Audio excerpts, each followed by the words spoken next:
Hello, and welcome to the How2Exit podcast, where we introduce you to a world of small to medium business acquisitions and mergers.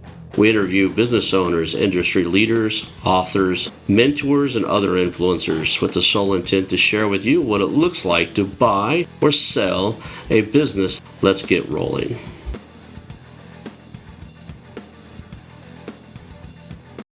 And now a moment for our sponsors. I want to highly recommend you get Acquisition Aficionado magazine.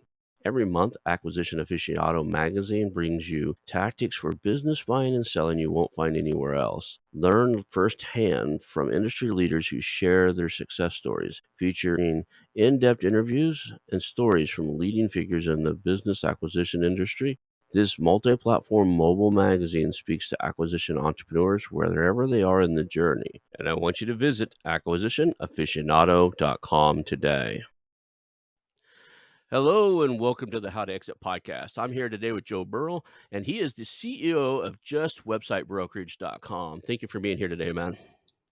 It's my pleasure. Awesome. So where are you coming in from? Let's explain the accents real quick, because I love where you live there. Yeah, okay. So I'm originally from Australia, so the accent's Australian, but I currently live in Sweden, so just near Stockholm. We've recently moved a bit out, so Yeah. yeah. So let's start off on how you get started, man. Let's get people to know who you are. What is your origin story? How did you get started into being a broker, particularly selling websites? So I actually started out buying and selling my own websites, or so I used to build and buy them and then sell them. That was sort of the portfolio, the strategy that I followed. I got introduced to this through my mentors and now friends, Matt and Liz Rard. They live in Australia and they run a high-end mentoring course that I joined back in 2012. So I've basically been doing this since then. The main focus has always been on content sites.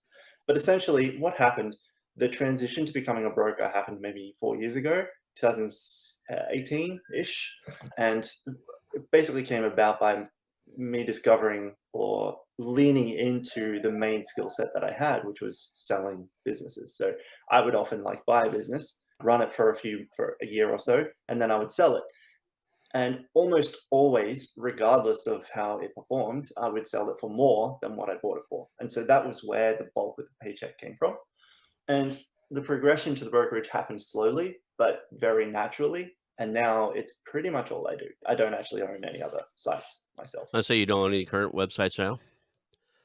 No, just the brokerage. I think I have about 12 or 13 listings live on Flippa.com right now. So that takes up pretty much all my time. Yeah, okay.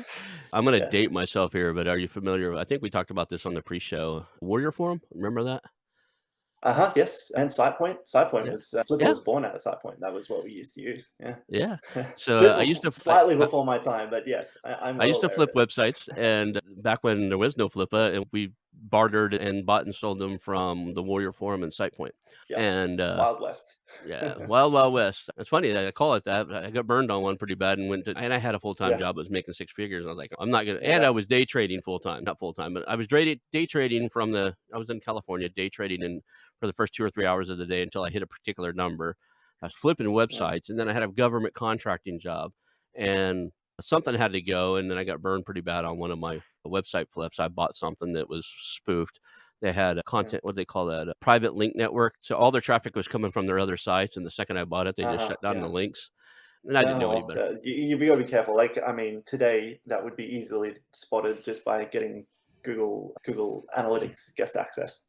Yeah. And then you can So, just delve in. If it's all direct, then it's like, well, why is it all direct? You can sort of ask those questions and right. be smart about it. I'm dating myself here. There wasn't any Yeah. Google Analytics. Back then, Analytics is something you chose not to install on your own There, web server.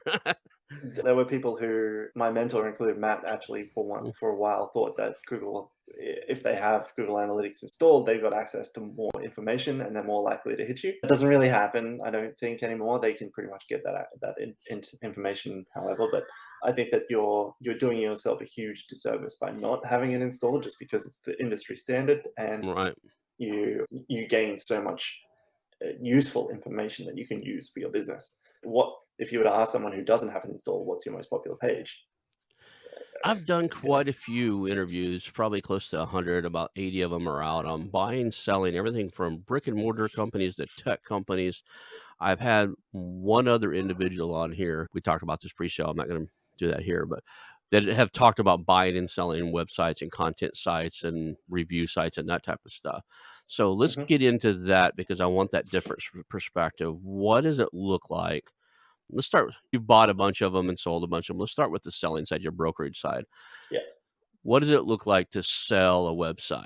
What's the process you would go through if I brought you this website and say, "Here, I don't want to maintain this anymore. I want to sell it." What would you need from me, and what would we be looking for? Okay, the first step is the valuation. So you need to know roughly how much I think it's worth. To get that, I usually need a few things, which is filled in on the form on my website. I'll give you that evaluation. We have a bit of a conversation if necessary, and then the brokerage agreements basically get signed. And then after that, we proceed to compile all the information that we need to get the business both ready for sale and just looking good, prepared, like it's ready to sell. Things like Google Analytics, like we were talking about before, I need access to that so we can delve into and do a bit of surface level due diligence. Screenshots of the income, profit and loss statement, your profit each, and this is a monthly thing as well, by the way. It's very rarely done yearly. So you do every single month separately, the P&L, and then also a seller interview that basically asks all the essential questions that I need to know about your business that we can then use to create a listing description that just describes your business essentially. So that's basically the bulk of the work that the seller has to do. Once that's done, we take all that information, we do our surface level due diligence and vet all the data, make sure that it's all good, profit and loss looks good, and everything is what we say it is. Put the get together listing description, um, and then we run everything past the seller to make sure that it's all good, and then it's basically time to list. Oh, and I also do a detailed valuation at that point. I'll go through now. Obviously, I've got more information and I know more about the business. Maybe there's a red flag that I didn't know about when I gave the initial valuation, or the profit had come down in the last few months, or whatever. And then we discuss what strategy we're going to use. I would say about 90–95% of the listings that I sell go on flippa.com. I'm partnered with them and I've been working on flippa.com for, gosh, I don't, just basically since I started, 2012, 10 years. So, You're one of their top um, producers too, aren't you? yeah, I'm definitely a power user. They've come to me a few times for beta testing and new features that rolling out and stuff like that. I'm probably one of the people who are most familiar with Flippa because I'm every day I'm in there doing something. Awesome. So let's go back a little bit here. We talked about valuation. So in the brick and mortar space, there's things that can make, and even software as a service. There are things that can make a company much more valuable, like recurring revenue versus one-time revenue. Great systems and processes. Are there things that really move the needle on valuations of website content, that type of stuff? Absolutely. There are a number of things. I look at things like age. So how old is it? So Mhm. obviously a business that's 10 years old is better than one that's only 1 year old. So obviously that's going to earn a higher multiple. I look at the niche. So there are some niches that are not evergreen, so that the ones that are like tied to like a game or a trend or something that has just gone up or just coming down or something like this that's not expected to continue, obviously that's going to get a significantly lower valuation. Things like how much other assets come with it is also a really important thing. So a lot of the businesses that I sell, especially smaller ones, usually Mhm. they don't have much to them. They don't even have a Facebook page. They don't have anything basically, no list. It's just the domain name and the website content. That's what you buy. But if you get one that's more established, they've got like Facebook page, Instagram, TikTok. They've got an email list of 10,000 people. That's obviously a lot more valuable because you've got things to work with. If something happens to the main website, you've got other assets to work with still. So you're basically never going to go 100% to zero. So those sorts of things also help. Gosh, I could go on and on. There's loads and loads of things that adjust it. Trend, obviously, profit trend is also very, very significant. So if a lot of people will take the last 12 months, trailing 12-month, average that out and use that as their multiplier. But obviously, if the business has just been going up and up and up and up and up, it doesn't make sense to use the 12 months. You use the last like 3 or 6 months average instead. And of course, if the average goes from being 3,000 to 6,000, that's going to bump up the price quite a lot. Things like that, lots to look at. Yeah, I've seen the range. It's different. So the multiple you're referring to is different than the multiple most of our listeners are used to because they're used to multiples of SDE, seller's Yeah. discretionary earnings, Yeah. and there or multiples of EBITDA to Hmm. where on the websites it's multiples of profit, but it's done off the 12 monthly, not the yearly, right? So That's uh, correct. Yes. the reason I'm prefacing this is where I'm going to ask you a question here, and everybody hears it, they're going to freak out because, like, your answer to what the multiple would be is going to be a little different than what they expect, and that's because it's Yeah, multiple off the monthly profit, right?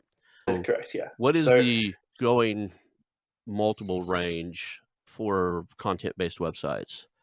yeah, okay. Like you say, I'll just say it again. What we're talking about is the monthly profits. I consider that SDE. Most of the businesses that I operate is SDE, not EBITDA. That's sort of a bit. Those are typically for bigger businesses that have Yeah, like company structures, and you're usually selling the whole company. Most of the sales that we do are asset sales, so we're right. selling just the asset. So SDE is seller's discretionary earnings is basically what you would typically look at for most of these businesses, sort of upwards probably to even 500K. Anything less Mhm. than 500K, you're Right. probably looking at SDE.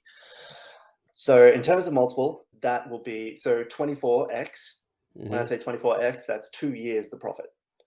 I would normally range it somewhere between 2 years, Mhm. so 24 to 35, sometimes even higher, depending on how quality the asset is.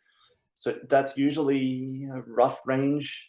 Mhm. It's really difficult. You can't really say because I mean, I've got one content site listed right now. It's in a foreign language. It's being built on an expired domain. It's got lots of sort of issues with it. It's not unsellable. It's still making lots of profit, but there are lots of risks involved, and so it got a much lower multiple. I think that one's listed for 18x, even less Right. maybe. There are exceptions to this rule, but typically you can expect if it's a good, well-built, not expected to crash kind of business, then 20, 24 is sort of the minimum, I would say. Yeah. And if all the stars align right, like it's a good website, it has a newsletter of like 10,000 or less probably, and it's got its Facebook page and its Instagram profile and stuff. If all the stars align, what is the top multiple that you see? I kind of know what I've been looking at. I've personally sold businesses for over 100x. Wow. So, you know, that those are kind of a little bit anomalies, and I'm not really sure.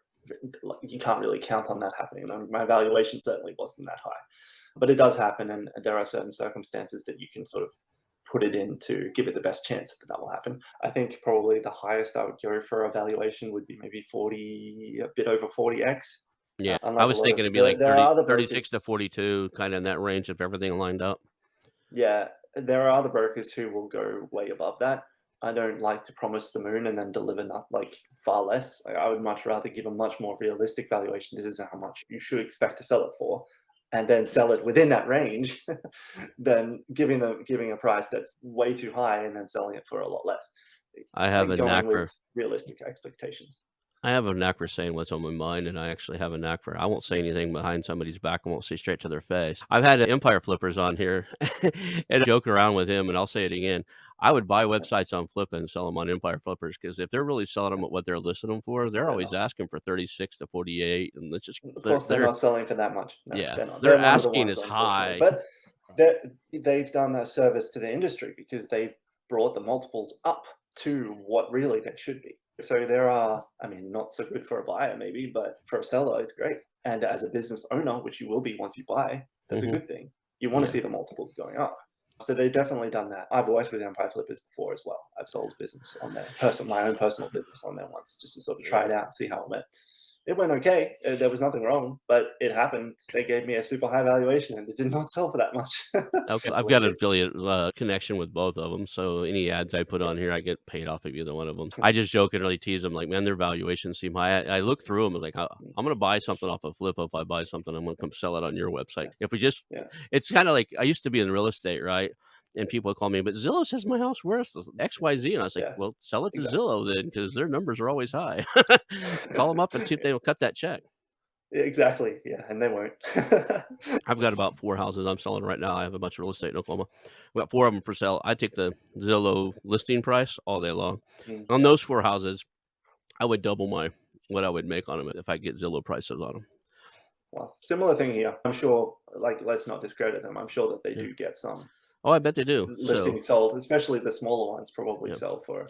I've talked to a few website flippers, and that's exactly what I asked them. It's like, "Where do you buy and where do you Yeah. sell?" And I've had more than one of them tell me, "I buy them off of Flippa, and I try to sell them on Empire." Flippa's gotten a lot better recently, and the quality of the listings that are coming on there, they're vetting a lot more than they used to. It used to be just you're on Everything. your own basically. You can reach out to them for help if you want, but they won't help you directly. But now they're much, much, much better. Yeah, I've had them on here too. I guess, matter of fact, I was supposed to have a CEO on here again this week because we had him in June, Mhm. and so if he comes on this week, we'll probably have him in February and stuff. So probably in the next week or so. I think we rescheduled the.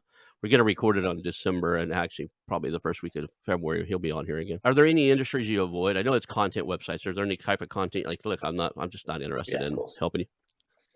Gambling, porn, for me personally, firearms and those sorts of things. I have represented some like marijuana businesses, but they have to Yeah, be in legal states and those sorts of things. There are some niches that are definitely less desirable. For example, I sold a sugar dating site, which is where you're cashed up sugar daddy dating. yeah.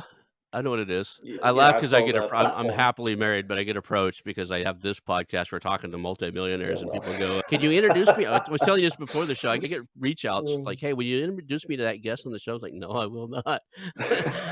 I've sold some of those, but there are definitely some no-goes. Porn sites are obviously one of them. They make a lot of money, but difficult to sell, and yeah, I'm sure that there are actually brokers out there that will do it for you. Not Say, like I cruised through both Empire Flippers and Flippa. I don't think I've ever seen any adult content sites on either. They may not allow it. I don't know. I know Flip It. Yeah, I know for a fact Flip It doesn't. I know Empire Flippers also don't, yeah. but they were entertaining the option like 5 years ago. I remember So I'm hearing not them talking interested. I had a huge opportunity when I got out of the military to be part of one. A buddy of mine that was in the Navy had started one of the like this is like 98, 99, a long time ago, and he was killing it. I mean, to the point where his ISP threatened to kick him out and he ended up buying the ISP, like the little internet service provider where we lived. He just bought their warehouse. They were like they're wanting him to leave because he was causing too much traffic. He was like, why don't I buy it? And they sold Mm, it to him. And then his accounting firm finally figured out what he did and was giving him a hard time. And he bought one of their competitors and bought his own accounting firm. It's like, I'm your number one client. I'll own it. But when you yeah, got the money. yeah, he was making, he had a Japanese site that was making a ton. And he ended up in divorce. It was just, I'm just not interested in that space. Like, I taught martial arts for a long time when I was skinnier before all these knee surgeries and car wrecks. But I bounced in nightclubs for fun. I thought I used to think I'd want to buy a nightclub because they make good money. But having Mm, worked in them and been a bouncer in them and see what goes in on them, there's just so much that goes. You're just around an element. There's so much stuff going on inside of there. You're constantly around it. I wouldn't want to be mm, that. So drug yeah, transactions and all kinds of stuff, right? Yeah. of course. But, so there's a certain that's why I asked, is there any industries you just don't wanna mess with? Because 'Cause I'm the same way, I don't Yeah, mess with certain things. I just yeah. moved from a state where they had medical marijuana, and I moved into a state where it's legally recreational here in California. You don't Mm, have to have a medical card or anything, you just walk in and be an adult and buy it at any like, it's like a liquor store, they have stores everywhere. excellent. That said, it's still not federally legal, and I like to play occasionally on big international projects, and what I Yep. found is there's a there's insurance when you get these big international roll-ups where you're doing hundreds of millions or billion-dollar roll-ups, and there's we do insurance on the key executives, and basically it just insures the company in the event that you're sued, and that way if the company's sued, the insurance policy keeps it from dipping into your personal information, your personal world of what it's supposed to do.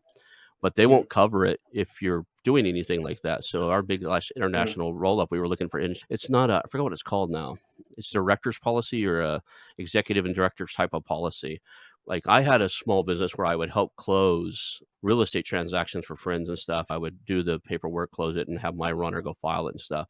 But they seen that as such a high risk. They said if you don't stop that, we can't insure you as part of an executive of this company. In the questionnaire, so you live in Oklahoma, they have medical marijuana. You participate in or own any interest in any of that industry, and they're going to exclude it. So I stay away from like I don't have a thing against that industry. mm. It's oversaturated in most markets, but Yeah, but you that know, that is exactly why a niche like that will get a little multiple because there are less people who will be interested in it. it's just So there are that's the more way it goes. dispensaries in Oklahoma than there are gas stations or grocery stores or fast food chains. I used to live Like, it was 17 miles one way to get to groceries, to buy groceries. Like, there was a little, and that was a Walmart supercenter type. They had groceries and everything, right? So it's 17 miles one way to get groceries. On the way there, you would cut across at least 7 dispensaries to go get That's groceries, right? crazy. Yeah, it was just it's Yeah. oversaturated. It's going to shut down. So we talked about what industries you would avoid. What's your favorite deal? Let's do a little bit of story time. I love stories. What's a favorite thing you've ever helped either bought and sold yourself or helped somebody do? The coolest website you've ever been around. What's your favorite story to tell? Let me see. I haven't told many because, well, I've sold a lot, so I'm running through my head and trying to pick out maybe something that would be an interesting story. Some of the best deals I've done have just been like done, Yeah. and like, I mean, I guess I could cover something like that. I think it was one of the bigger deals I've done to date, in the six-figure range, and it was done and dusted in 10 days. It was really, really fast. But that's a bit of a boring story. Hey, I think I'm selling my website, and then 10 days later. Is that because you've been It's doing this a while, you know this space inside and out? Like, in the I real had a estate. buyer, yeah, Yeah, I'll say in the yeah, real estate world, I used to walk into a house, like, we bought and sold hundreds of houses through our company. It sounds impressive, but a lot of times you're not making much money on them because 'cause you're just in and out of them, selling them to other investors. But I'd walk in and go, "This isn't one for me, but I know Mr. Ruiz is gonna want this one." I yeah. would actually I knew how he priced things, and I would just price it. So it's kind of what they call a wholesale deal in that space, but I would just price it because I knew what he would pay me and pay me to get it for him. And there are other ones I walked in, it's like, "Okay, this is what I'm looking for. It's mine." But I imagine you've done this long enough. You get a website and go, "I know who wants this." Yeah, well, I have a list of what I call like a high-end buyers list, people who have expressed interest at high multiples and or high either they bought from me before or they have expressed interest for higher budgeted businesses and in specific niches and stuff like that. I track that and keep my list segmented so I can email directly to those people. And that's what happened in this particular scenario. I really, I should have thought about this before the call because I got so many Where's the fun really, in that? really cool stories. I know. The Well, fun in that you is put me on the the spot. fun part of this is putting you on the spot and having you come up with something cool. Yeah. Well, think about it for a second there. I have a question along that realms, and then we'll circle back if you got a good story. I just thought of one. I just thought of Go one. ahead. It's Go a ahead. bit old. It covers one of the strategies that I use for smaller businesses, and this is a small business. So obviously, it wasn't. It was a friend of mine who has also come up through Matt Liz's mentoring course. Mm, It was quite a public sale, so I know that they have no problem with me talking about it. The site was called curdnerd.com. It was sort of like a passion niche about creating curd cheeses, Oh, you and said curd. I thought you said code, like code nerd. You said curd nerd. curd is Okay, so yes, make curd cheese nerd. making. Okay, interesting. Cheese making, yeah, so very, very interesting niche. I've never seen anything quite like it before. This one it did get a very high valuation from me and Hmm. ended up selling for more than double what we valued it at. And I'll explain why, but there are a number of reasons as to why that was good. It had all of the things. It was old, but it was small, which meant Hmm. that obviously the smaller it is, typically the more buyers there are. More people have got the cash just to go here, take the cash and we'll run the business 100% ownership. And we listed the business Flippa. Flippa's got the option to do it as a reserve, as an auction. So you can run it as an auction for say 3 weeks or so. And you can usually, what you'll do is you'll set a reserve. So say if you value a business at 20K or whatever, you set the reserve at basically what you would be willing to accept a sale for. One of my strategies for, especially for smaller businesses, is to list it with $1 and no reserve.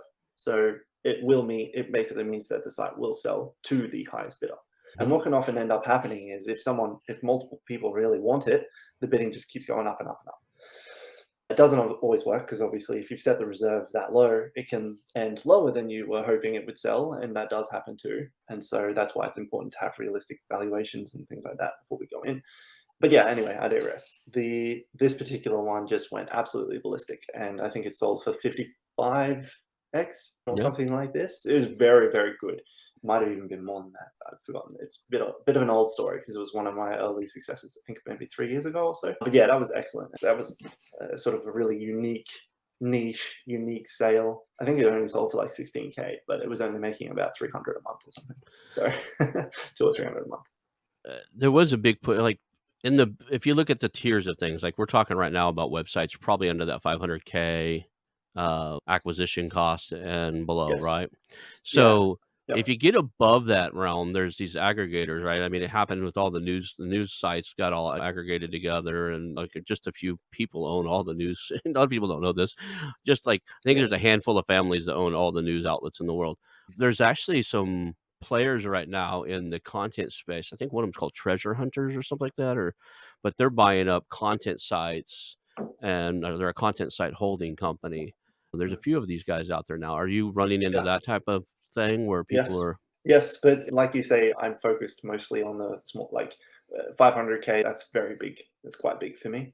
Typically, my ballpark is usually around 100K or less evaluation. So you'd be making somewhere between 5 and 10,000 a month for sort of that sort of price range. yeah. I list businesses all the way down to, as long as it's valued at 10K, I value it at 10K or more. I'm happy to list it, at least at this stage. There's a space for everybody, right? Like, right now, that suits you, and at some point, you might have to move it up just because of how much volume, right? It's just the old it's economics 101, supply and demand. Yeah. At some point, your demand on your time is gonna be so much, you're gonna have to move the bar up a little bit, but Yeah, and that has started happening. I've got more listings now than I probably ever have, and I'm still taking on those listings, but that's because we can handle it. right. My team is growing, so instead of me not being able to handle it, I would rather just grow my team and continue to service that area.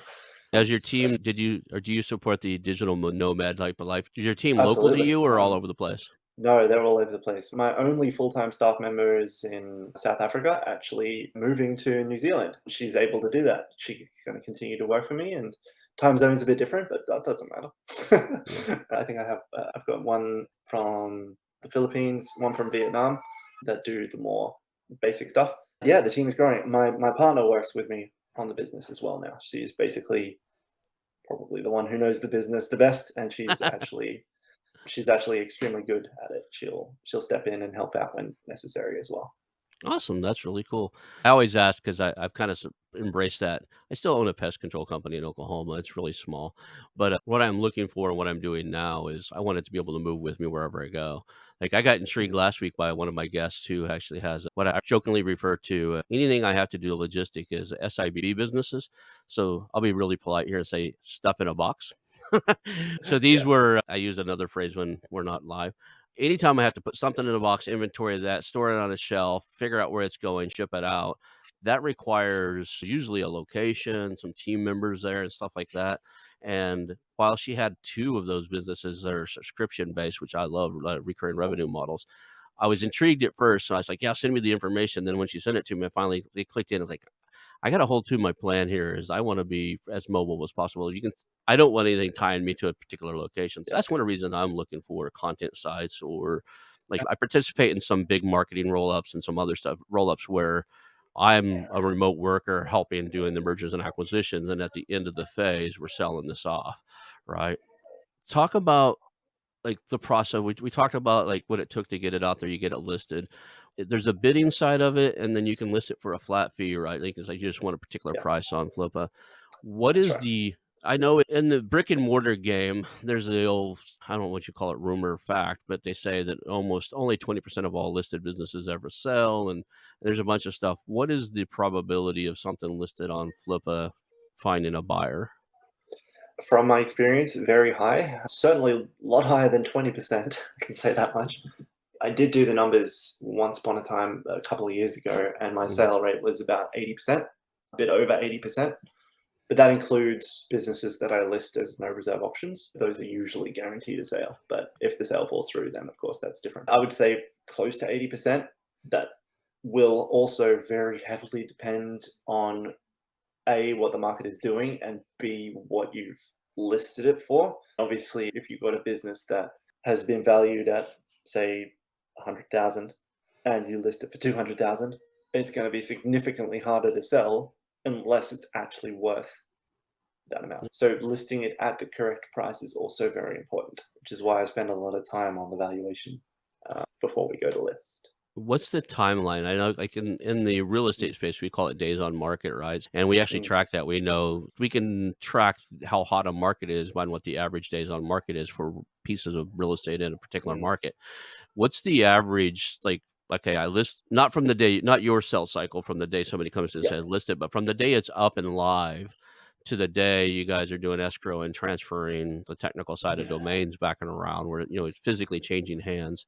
What is that yeah. average timeline? The average timeline for me is about 30 days. That's really I fast. Yeah. Yeah, like I said, that also takes into account the no reserve options that I have. There are some businesses that you list and then there's a buyer just right there, and then it's only live for a couple of days. So that happens, and that obviously brings the averages sort of a bit. And there are other businesses, I know I've got one right now that's been there for 6 months. It's a bit inconsistent. I will say that that one in particular has been listed at an aggressive price, and that's Mhm. why it's not selling quickly. The other thing, obviously, is if the business has got issues with it, if there's problems with the business that the buyers are struggling to overcome. I had one that it was a dropshipper business, Mhm. not a content business, and it was selling unlicensed products, and it was very difficult to sell that business. It ended up selling, but for a very low multiple. It was very, very low. And so the person who bought it, if they can figure out the licensing, they've all of a sudden made a huge profit from it because yeah. Anyway, those are some examples on what how long something would be on the market for. What are the top 3 tips you would give somebody if they're thinking about selling a website? What do they need to like, I know in the so I'm kinda relate this to my listeners who are heard 100 shows about buying and selling Mm, brick and mortar, and we tell everybody, if you're thinking about selling your business now, you're it's gonna there's 2 or 3 years worth of work you need to get your financials straight and change the way you're doing your books and stuff. What does not that for time smaller like look ones. on the website space? Huh? Yeah, it's much much lower than that. There are people who come to me literally, and then the preparation phase is about a few weeks. Oh, So wow. that can happen. It does depend on the business. Obviously, the bigger the business, the harder it will be, and the more time it will take. But the preparation of the data that we put together usually only takes about 3 weeks. And so long as they've got that information, it can be listed. Sometimes they don't have the information, like say, for example, they haven't installed Google Analytics. Again, you can still list it. I've listed some that don't have it installed, but I always tell them install it now in case it doesn't sell and you've got information moving forward. Right. In terms of like the top 3 tips, I mean, other than the obvious, you should get an expert in your corner, like a broker. We'll leave that one out and just have that one sort of off to the side. Yeah, that's an obvious one. You need to have your information basically perfect. Shouldn't have any holes in it. So, for example, if you've got your profit and loss, and in 1 month you've got X amount, and then you have a screenshot saying that it's something else, and it's out, even $10, that's an issue, and that's a red flag because what else have you got wrong? So, being really detail orientated on what it is that you've actually said, that's very, very important. I suppose having Google Analytics is that's also kind of a given, I guess. You should definitely have that. The strategy on how you sell is also quite important. What you actually go in with the asking price. Asking price should usually have some room to move up or down. So it should be pretty reasonably listed. And you're going to get, depending on where you list it, how you list it, you're going to get a lot of buyers asking lots and lots of questions. Some of them are going to look like tire kickers that aren't interested in your business. They just want to know. I have had heaps of buyers who look like tire kickers that end up being buyer. So always treat the person that you're talking to, your buyer, as though they will be the person to buy the business. So that those are sort of some basic rule of thumbs that you can use pretty much to sell any business. What are the buyers gonna look for, right? So I know in the brick and mortar space that we would look at, so like in our due diligence, especially in the due diligence phase, we'd be looking at your last 3 years of financials. Be honest, if you're a solopreneur or you're in the lion's share, we'd actually ask for personal tax returns because you're very likely you're more likely to falsify your books and hand me a set of books and you will be to falsify your tax returns and send those to the Yep, IRS. So it's a exactly. way, Yes, but good point. that's one of the things that it's really hard to correlate. A lot of these small Yep, business owners, they'll send us their books or send us their profit and loss statements, and then they look all rosy, and then we say, okay, for part of due yeah, diligence, I want to see your personal tax return. And if they agree to it, either sometimes they'll walk because they don't want to share it, they know they've done something, but it's really yeah, hard to line that up. What is yeah. sellers at? I mean, what do the buyers ask for in these transactions? Okay, Is it? I want to cover tax reports just briefly because it's something that a lot of buyers will ask for, and those typically can only really be included if it is an entity sale. So if you're Mm, selling the whole entity, most portfolio owners, myself included when I ran them, mm. they file it either under a company, all of their businesses. So they file all their taxes under one LLC or under their personal name even. Mine was under my personal name until it got to a certain point. And it was all bundled together. And so what that means is, of course, you can't give that to a buyer who wants to see those tax reports because it's going to have all of your other businesses on there that aren't included in the sale. Like I said earlier in the conversation, most of the businesses that I'm listing are asset sales unless it is specified otherwise. Okay. So for those, it's a bit trickier. When you're looking at the much bigger ones, which, like we said before, 500K or more, uh, even at around that range, you're probably going to have a company entity structure that's sort of put in place to manage the business, manage staff, etc. So those ones you'll be a lot safer to ask for the tax reports. Then I just wanted to cover that because I feel like that it is something that I hear a lot, and it's unfortunate because you can't really give that sort of level of information, and it's unreasonable to expect that even when money is in escrow, because there's a lot of personal information in there that the seller doesn't need to give you. what's required in Yeah, the brick and mortar space, like side of yeah. business, the reason we require it is Well, it's you, we're talking $1 million, yeah, $5 million deals. I don't care if yeah, you own 4 yachts and some other stuff on your personal finances. I want the section of your even if you're filing it through on your personal tax returns, I wanna see yeah, what you're telling the IRS the business is making, right? I'll yeah, even I'm okay exactly. with you redacting or blocking out, like, other assets and stuff like that. I wanna see what you're reporting from the business side that so anyway, I can Yeah. get it. It doesn't apply on the website because it's just an asset purchase. I was just curious on the Yeah. differences and similarities across there.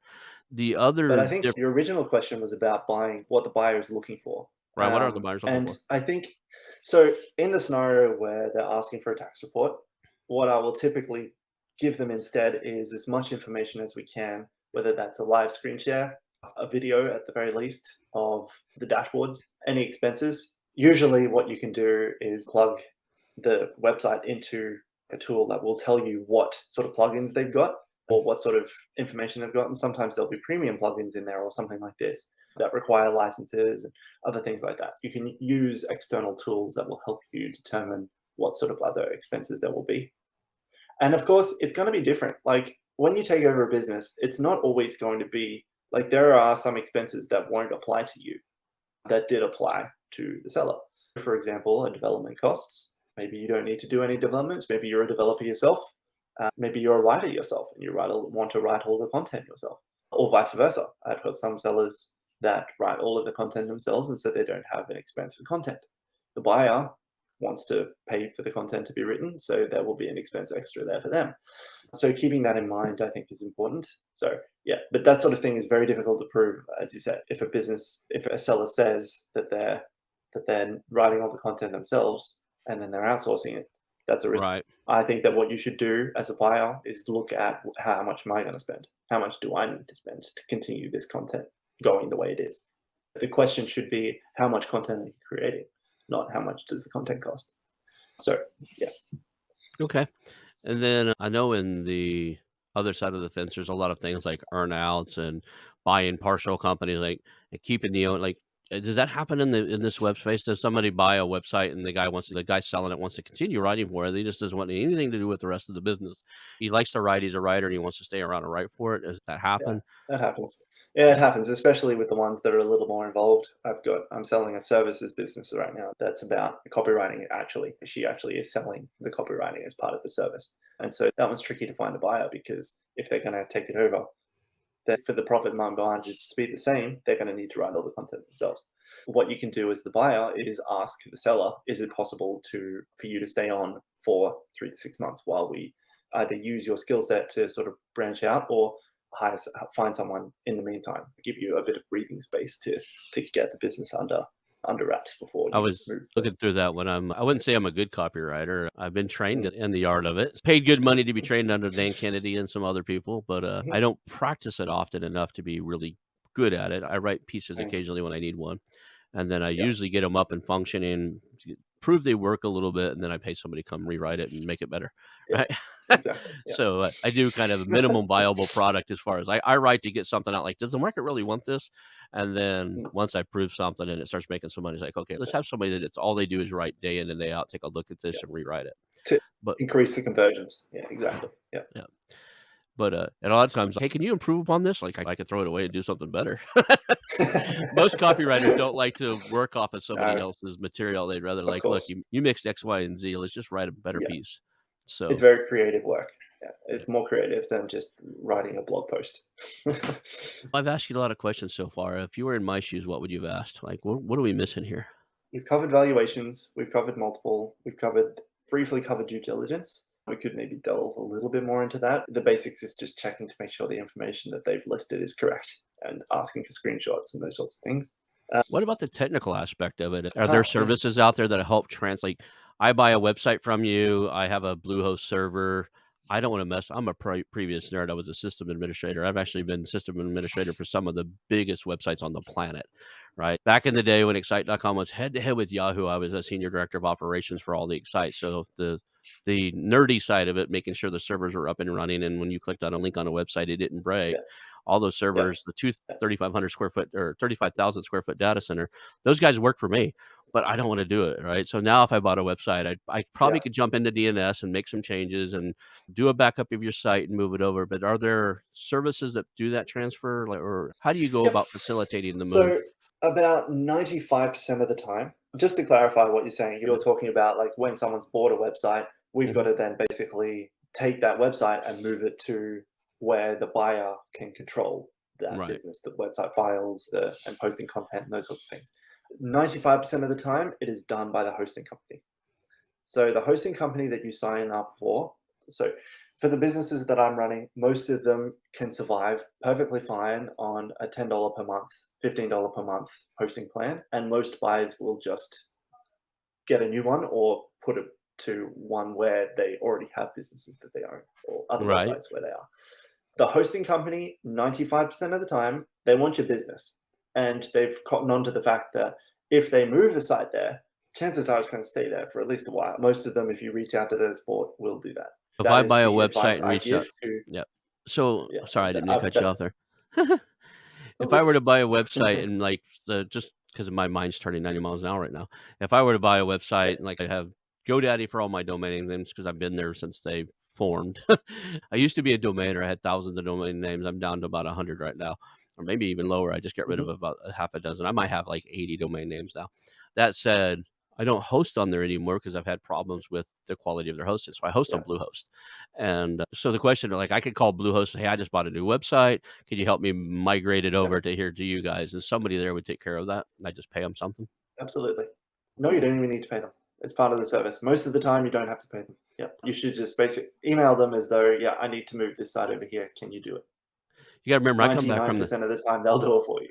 So, I come from the old um, days, right? Warrior form, like, hey, you want to sell this? Okay, you put part of the, I'll put part of the money in the account. You help me, like, you give me the backup files. I'll install it. I'll give you the rest of the money. We all did it. Like, there was yeah, no that's how it used to be. escrow.com. There was no, like, Yeah. and then you had to make sure you went Mhm. back and changed all their passwords and stuff because, like, their MySQL database passwords and all the stuff that took to run the Yeah. website.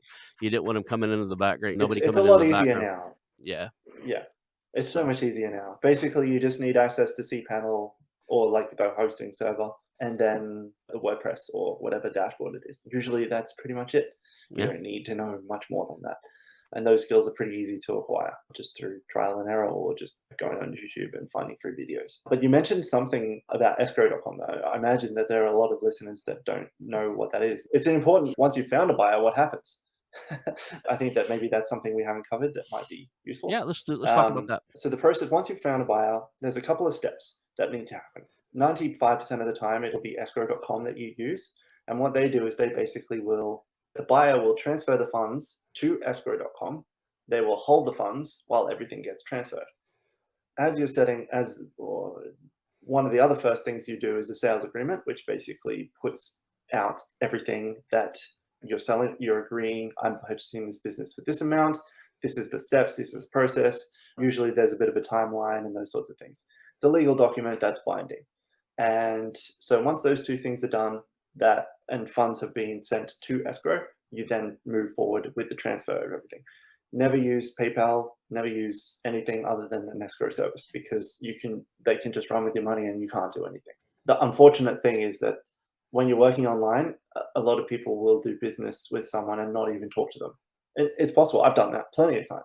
So you need to have a trust system or a system that has trust built in. And yeah, I think that's very important.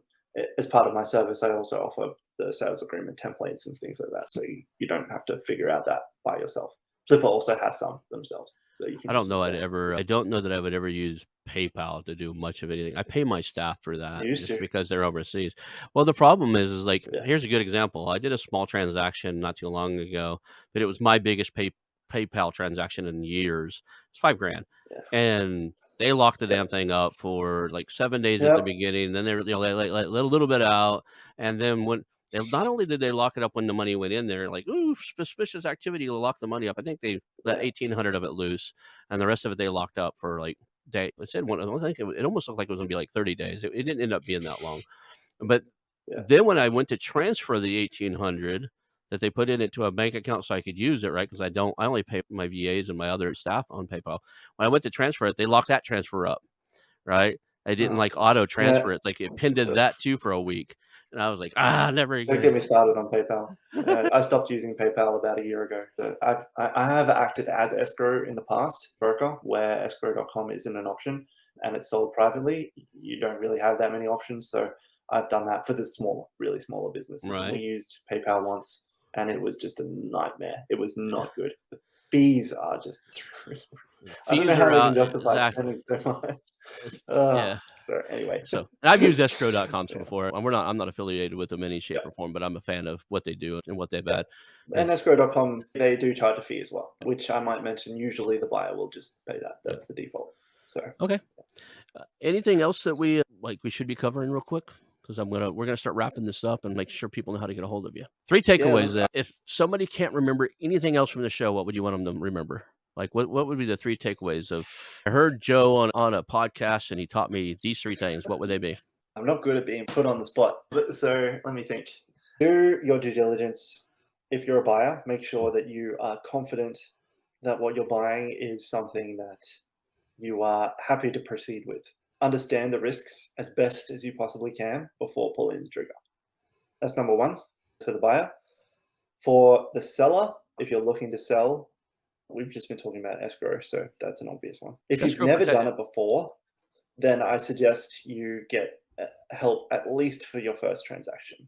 So having someone like me or another broker on your side to show you the steps from step one all the way through, you're not going to basically you're not going to make a mistake because you're going to have that expert guidance there to show you this is how much we should sell it for. This is what information you need to list it for.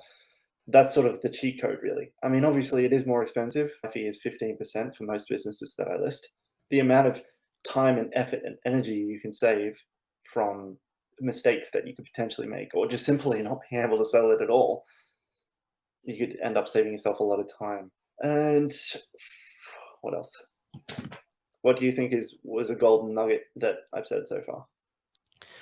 I think that understanding the multiples range and how they're calculated is important because a lot of website owners and Yeah, even buyers, they go in this with the expectation that they look at software as a service or something or Shopify stores and see that they're trading at 5 years of salary and they think they're going to get that on their website and it's a totally different yeah, industry. So the multiples of yeah, content website, every industry has different multiples and your business, your website, your content-based website is going to be different than a software as a service, going to be different than a Shopify yes, store or an yes, Amazon store. They all have different multiples. Some of them are absolutely they insane. do. So don't compare yourself. It's apples and oranges. Like make Yeah, and I could go into detail about each of those business models because I sell all of those. There are plenty of valuation tools out there. There are plenty of brokers that you can just reach out to and figure out. Flippa themselves, before mhm, you list it, they will give you a range on mhm. how much they think your business should be sold for. You can do that for free.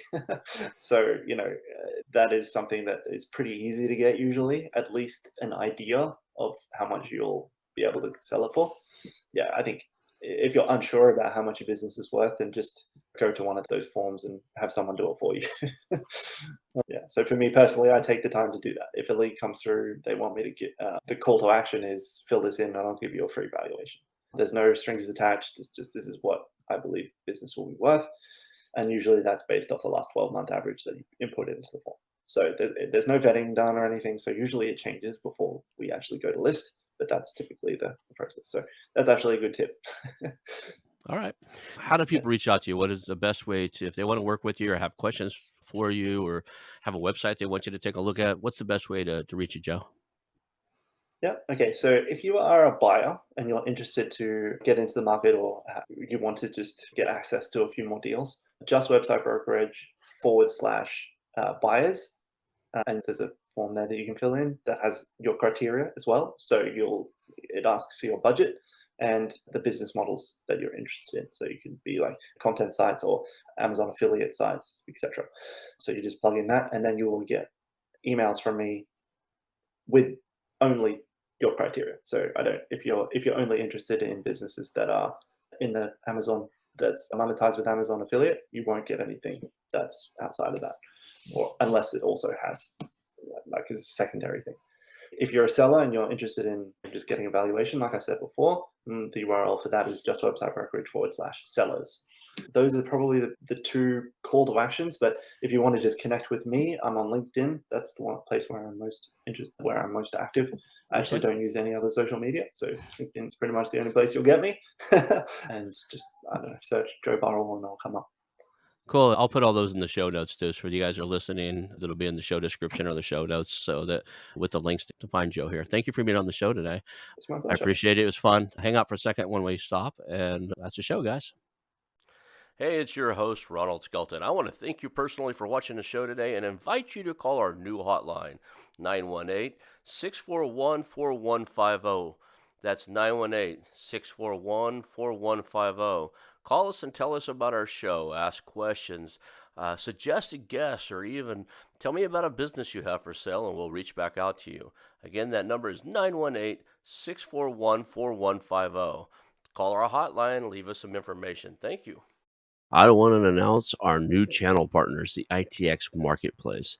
Since 1998, ITX has created $5 billion in value by selling more than 225 IT businesses in 20 countries. ITX works exclusively with IT-enabled businesses generating between $5 million and $30 million who are ready to be sold, and M&A decision makers who are ready to buy. For over 25 years, ITX has developed industry knowledge that helps determine whether a seller is a good fit for their buyers before making the match. ITX Mergers and Acquisition Marketplace we have partnered with has a proprietary database of 50,000 plus global buyers seeking IT service firms, managed service providers, Microsoft service providers, software as a service platforms, and channel partners with Microsoft, Oracle, ServiceNow, and the Salesforce space.